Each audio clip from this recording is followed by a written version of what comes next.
હર હર મહાદેવ। પ્રિય દર્શકો, કન્યા રાશિ, આ ગોચર તમને પ્રશ્નો પૂછવા માટે નથી આવ્યું। આ ગોચર તમારી યોજનાઓ રદ કરવા માટે આવ્યું છે।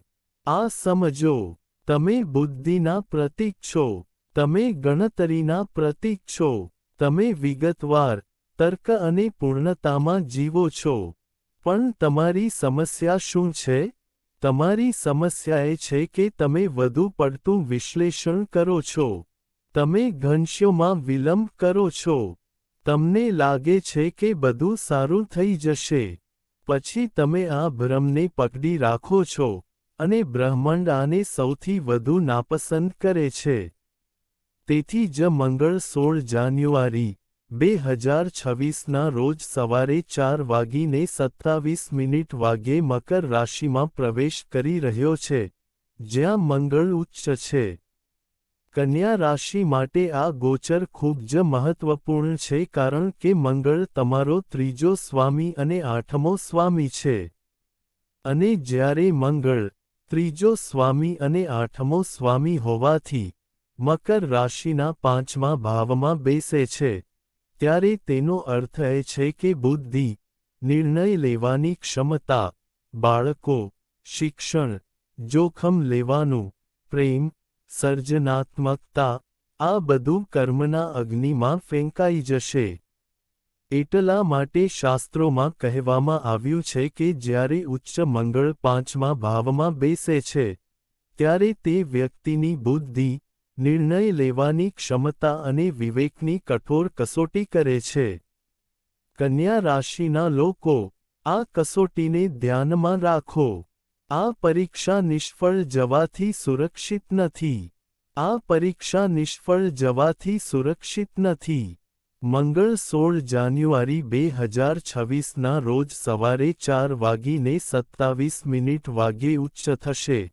આ 23 ફેબ્રુઆરી 2026ની વાત છે અને તે બપોરે 11:46 વાગ્યા સુધી, એટલે કે લગભગ સવારે 11:49 વાગ્યા સુધી, એટલે કે લગભગ 38 દિવસ સુધી ત્યાં રહેશે। અને વચ્ચે શું થઈ રહ્યું છે તે એ છે કે 29 જાન્યુઆરીના મધ્યરાત્રિએ, મંગળ શ્રવણ નક્ષત્રમાં ગોચર કરી રહ્યો છે। હવે જ્યારે તે શ્રવણ નક્ષત્રમાં ગોચર કરશે, ત્યારે શ્રવણ નક્ષત્રનો અર્થ એ છે કે 38 દિવસમાં શું થશે, પહેલા આ સમજો કારણ કે સૌ પ્રથમ સમજો કે તમારું વ્યક્તિત્વ શું છે। કન્યા રાશિના લોકો, લોકો આવા હોય છે, એટલે કે, તમે કેવા છો, તમે બુદ્ધિશાળી છો, તમે વ્યવહારુ છો, ભૂલો શોધવામાં તમારી કોઈ સરખામણી નથી, તમે નિષ્ણાત છો। પણ સમસ્યા શું છે? સમસ્યા એ છે કે તમારામાં આત્મવિશ્વાસ ઓછો છે। એવું બને છે, ખરું ને? જો તમને એવું લાગે છે, તો કોમેન્ટ બોક્સમાં ચોક્કસ લખો, આત્મવિશ્વાસ ઓછો, વધુ પડતું વિચારવું, વધુ પડતું વિચારવું, ખોટા નિર્ણયનો ડર, કે ભૂલ થઈ જવી જોઈએ, કે ભૂલ થઈ જવી જોઈએ। ફક્ત આના કારણે તમે પાછળ રહી જાઓ છો। અને જ્યારે મંગળ ઉચ્ચ હોય છે, ત્યારે તે ડરને કચડી નાખે છે। તે તેનો નાશ કરે છે। મંગળ એટલે બહાદુરી, મંગળ એટલે હિંમત, મંગળ એટલે ફક્ત દુશ્મનો પર તૂટી પડવું, વિજય મેળવવો, ધ્વજનું રક્ષણ કરવું। આ મંગળ ગ્રહની વિશેષતા છે। જ્યારે પણ મંગળ ઉચ્ચ થાય છે, ત્યારે આ થવાનું જ છે। જો હું પૂર્ણતા પહેલા ક્રિયા વિશે વાત કરું, તો હવે તમારા જીવનમાં જે નિર્ણયો મુલતવી રાખવામાં આવી રહ્યા હતા, કન્યા રાશિ, તે લેવા પડશે। જો તમે નિર્ણયો નહીં લો, તો તમે પાછળ રહી જશો। ડરને કારણે તમે જે જોખમો છોડી રહ્યા હતા તે સામે આવશે। જે પ્રતિભા દબાઈ ગઈ હતી તે બહાર આવશે। હવે તમને સંપૂર્ણ સમય નહીં મળે, હવે તમને તમારો અંતિમ સમય મળશે। ધ્યાનમાં રાખો, હવે તે અંતિમ સમયનો ઉપયોગ કેવી રીતે કરવો તે સંપૂર્ણ ક્રિયામાં ઊંડા ઉતરો. નોકરીમાં પ્રવેશ્યા પછી પૂર્ણતા ખૂબ જ જરૂરી છે. તમે સામાન્ય રીતે સારા છો, પરંતુ તમારે પૂર્ણતાની શોધમાં વિલંબ ન કરવો જોઈએ. તમારે આ પણ ધ્યાનમાં રાખવું પડશે. ગમે તે થાય, શાણપણથી આગળ વધો. આ સમય છે કારણ કે નિર્ણય લેવામાં આવ્યો છે. આ નિર્ણય તમારી બુદ્ધિ દ્વારા લેવામાં આવ્યો નથી. આ નિર્ણય કર્મચક્ર દ્વારા લેવામાં આવ્યો છે. કન્યા રાશિ, આ ધ્યાનમાં રાખો. હવે, નિર્ણય સાચો હોય કે ખોટો, હવે પાછા જવું શક્ય નથી કારણ કે પાંચમું ઘર બીજા વિચારોને મંજૂરી આપતું નથી. તમે જે પણ નિર્ણય લો છો તે તમારું ભવિષ્ય બનશે.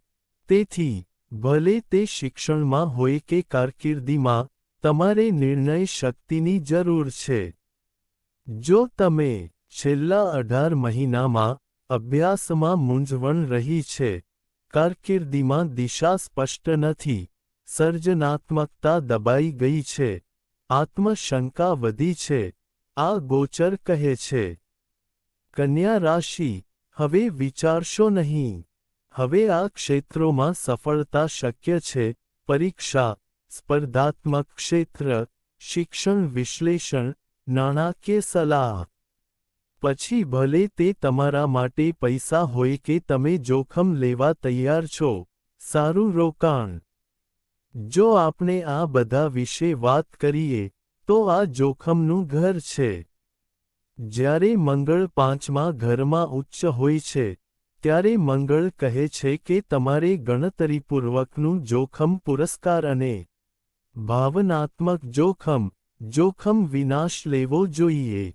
વાર્તાનો અંત આવે છે, તેથી તમારે ભાવનાત્મક નહીં, વ્યવહારુ બનીને નિર્ણયો લેવા પડશે. હવે કોઈ જુગાર નહીં, હવે કોઈ શોર્ટકટ નહીં, હવે કોઈ અટકળો નહીં.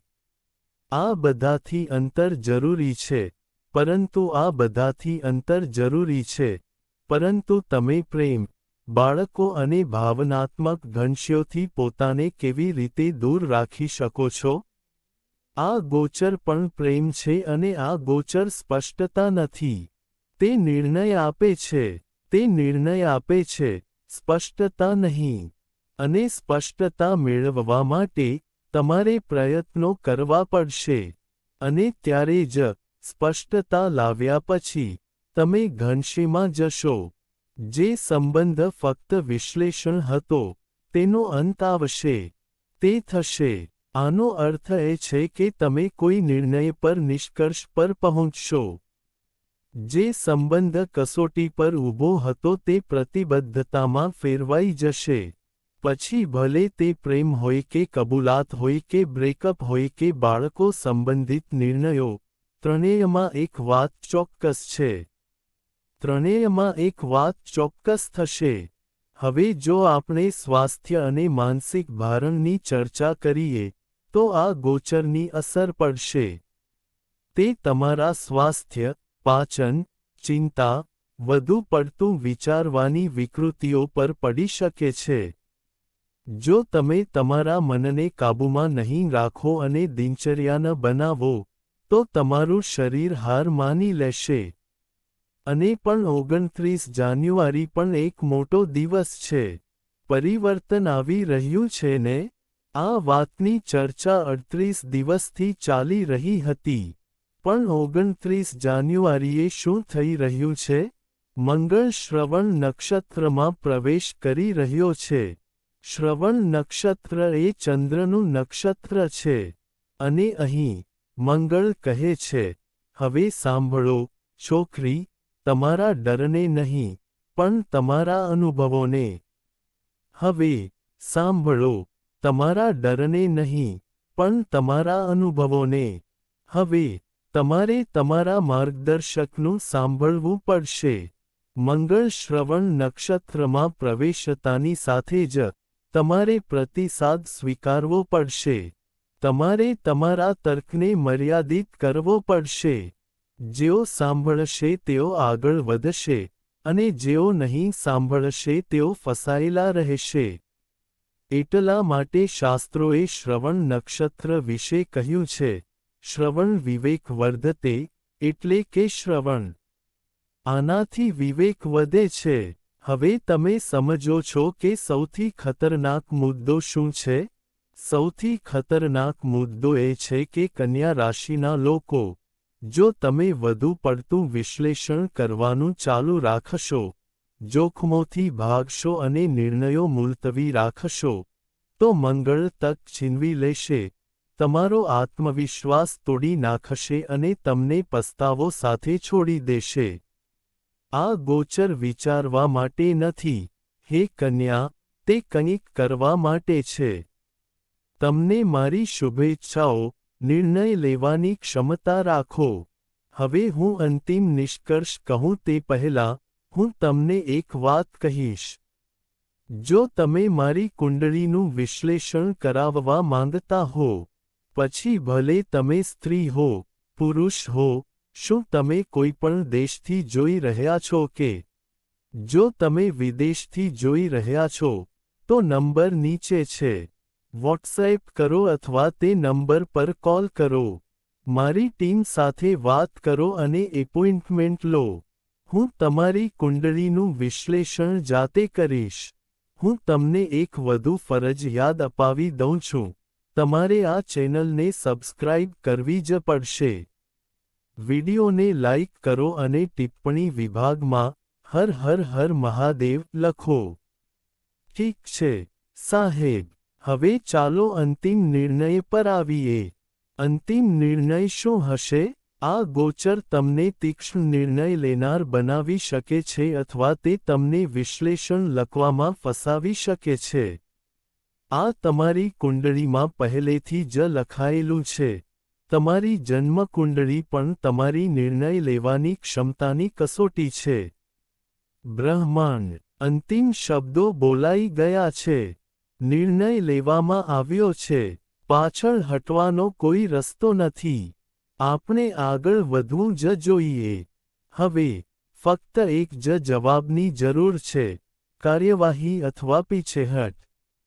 કન્યા રાશિના બધાને મારી શુભકામનાઓ. કૃપા કરીને સબસ્ક્રાઇબ કરો, લાઇક કરો અને ટિપ્પણી કરો. કૃપા કરીને અમને આનો અનુભવ કરવા દો. હર હર મહાદેવ.